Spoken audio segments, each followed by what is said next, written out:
Name's Calvin Norman, and today I'm going to be talking about climate smart forestry. So I know we talked a lot about markets and offsets and all that kind of stuff. Today we're going to be talking about forest management and this decision making within the context of those markets and kind of the context of forests broader. So it's not saying everything we talk about today can't be applied to forests with markets or without markets. So just remember that. Um, but we are going to situate some of our discussion within the context of carbon markets. Okay. We're going to be looking at carbon pools within a forest, how they can vary across forests, how they vary across regions. If you have your educator guidebook, this is chapters 5 and 6.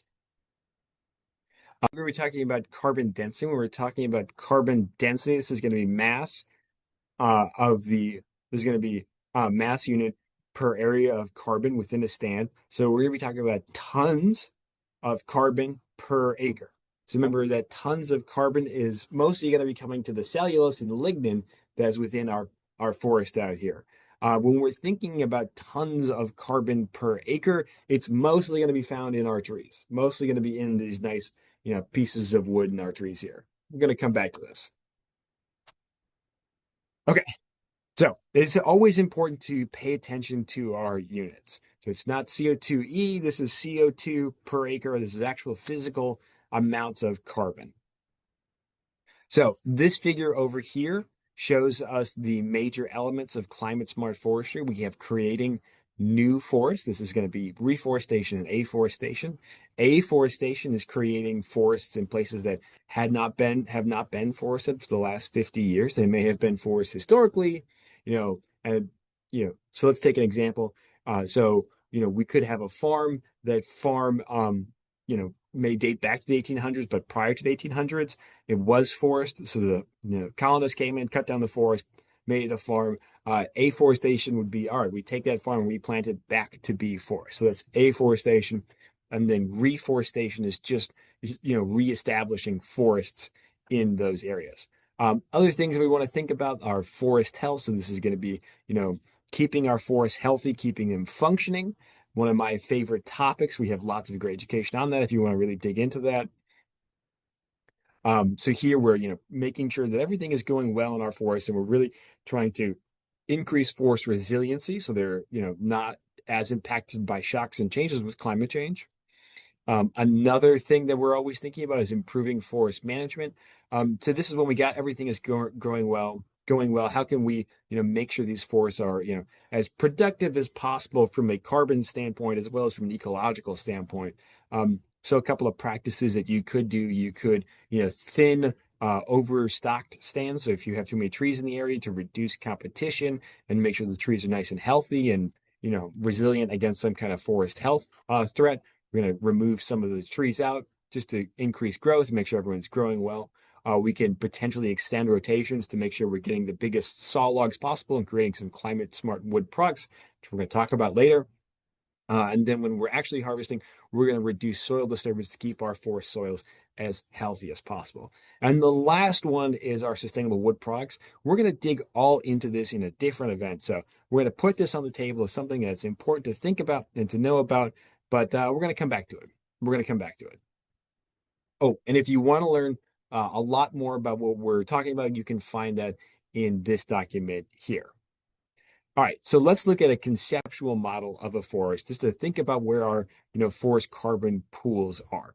So, roughly in your average forest, so this is, this diagram is from average forests, in the United States. This is across the United States. So there's going to be some high variability between forest types, places, etc. So these are just rough numbers. The trees in our forest make up about 26% of total forest carbon. Our leaf litter is about 6%. The dead wood, so it's going to be any, down wood in the ground as well as coarse woody debris. So standing trees and snags and stuff can be in there as well, about 5%. Our below ground biomass, these are going to be our roots and, mycorrhizal fungi and all that kind of stuff, another 5%. And then our forest soils are very important.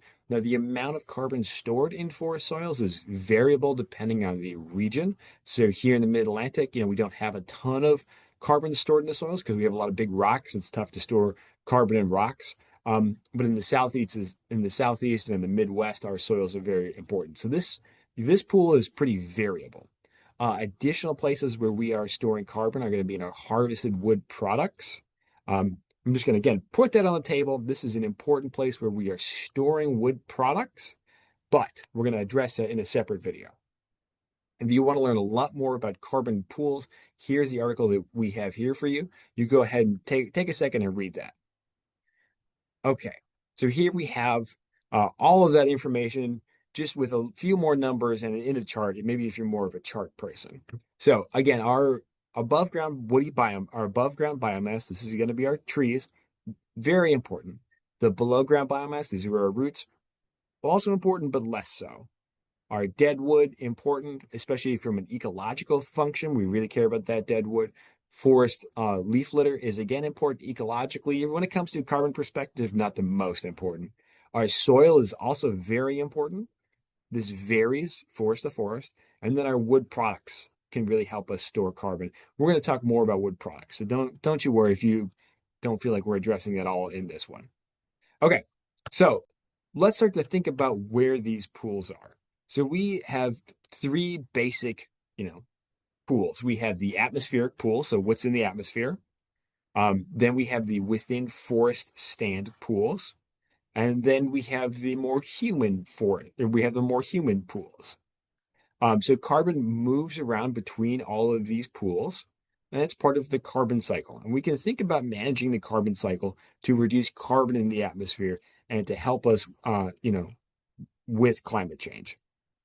So how carbon normally flows through a forest is it is taken out of the atmosphere by trees.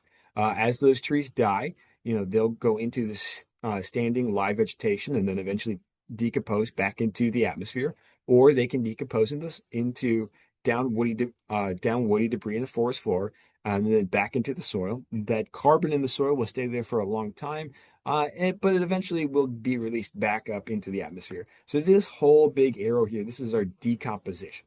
Just think about this arrow as decomposition. So anytime you see a mushroom out there, or a mushroom or a bacteria doing something in the woods, it's doing decomposition. It's basically undoing photosynthesis and releasing carbon back into the atmosphere. Our other forest carbon pool is over here. These are our harvested products. This is where we can start to, kind of circumvent decomposition. And we can, take things, take our growing trees and put them up into and try to circumvent decomposition and really help there. The three carbon pools we're mostly going to be affecting through forest management are right here. There are live woody vegetation, our standing woody vegetation, and our down woody forest floor. So when we conduct afforestation, we are trying to grow more live woody vegetation. And then when we do our forest resilience work, we're trying to reduce the death of our forest into the atmosphere. Um, so that's something that that's where we're trying to work on, keeping that to a minimum instead of, so when we're doing climate smart forestry, we want to make sure that we have as much living vegetation as possible, as much standing vegetation as we need ecologically, but also, keeping that to a minimum just to reduce emissions through our decomposition. So we can, work to improve, forest health through harvesting. So we may impact our live vegetation pool here and put some, we may come through and do a thinning in an overstock stand. So that's going to reduce our live vegetation, putting carbon into our wood products, but it prevents, those trees from dying, going back into the atmosphere. So that's, when we're thinking about forest carbon and forest management, this is where we want to be looking at. This is how we're approaching these pools is, I want to keep this maximized, keep these healthy. These are not long-term carbon pools. Something is going to sit as a dead log, for maybe a decade or two, but then it goes back into the atmosphere. So we want to try to, obviously we need, dead wood for ecosystem function, but we want to try to reduce it as much as possible and keep more wood in and add more wood into our harvested wood products so we can keep it out of the atmosphere while maintaining a healthy forest. Okay, let's go forward a little bit. just another conceptual model to think about forests and forest management. So forests can be a source of carbon, so meaning they're putting carbon back out into the atmosphere. That can happen with large decomposition. So if you have pine beetle comes through your stand and kills a large number of trees, then we have a lot of decomposition emitting carbon back into the atmosphere. Or we can have a fire that burns the whole forest down, thereby emitting all of the forest carbon back into the atmosphere. So when we're thinking about carbon smart and climate smart management, we're going to try to avoid forests becoming a carbon source. We want them to be a sink. We want them to be keeping carbon out of the atmosphere. And so that's, whenever we're thinking about being climate smart, what is going to keep our forests happy and healthy and reducing emissions? So what pools are going to be at our, greatest loss for potential? Or sorry, what pools are at the greatest risk of loss? Those are going to be our live trees. When we think about forests in the United States, most of our forests are kind of at the upper end of what they can produce right now. So we had a lot of forests with a lot of trees stacked into them, and we need to start thinking about, can we put more trees into these forests? The answer is largely no. So now we need to start thinking about how are they being managed? Are we managing them for resilience? Can they withstand changes in the climate? Are they healthy? And can they withstand invasive species and pests and things like that? So these are some thoughts that we need to start having. Afforestation is really cool and helpful. We do also have to remember when we're thinking about this, we're doing a landscape change, and so that's more likely to be in the climate smart side. But our new forests have slightly lower are slightly less dense. They have less carbon in them because they haven't had time to build up the forest soils or the dead carbon in the forest. So these are some other things we want to think about. But the message here is, think about what your forest can do. How, stocked is it? And is it, are there threats that are potentially pushing it towards being a carbon source? So just for our summary, so carbon management is one way of thinking about climate smart forestry. Remember, carbon management in this case is tons of carbon per acre. The tons of carbon per acre is mostly in where? It's in our trees. It's not just in the trees, but it's largely in our trees. Um, the forest soils are important, um, but they're variable and difficult to manage. The other thing we want to remember is not all forests are the same.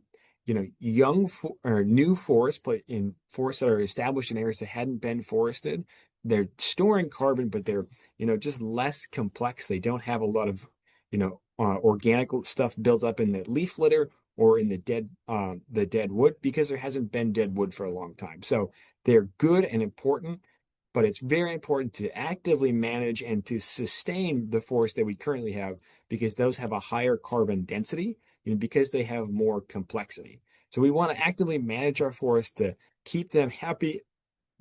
To keep them happy and healthy. I always say you want to do what's good for the woods, and that can be a lot of things. That can be, reducing density if you have a dense forest. That could be, regeneration of harvest. It could be any number of things. So that's what we want to think about is what is good for the woods. So our reflection for today. What are the major carbon pools in your area? What carbon is at the highest risk of loss? And how could you manage that? So, for example, is your forest soil at risk for loss through erosion? How could you manage that? Okay. I'd like to thank you guys for joining us for today. If you're watching this video on YouTube, we encourage you to check out our online educators series. It's free. If you're taking this course, just a few reminders. Feel free to put any questions into the Q&A form on the classroom page. And then remember to fill out the survey if you need credits and to complete the comprehension check.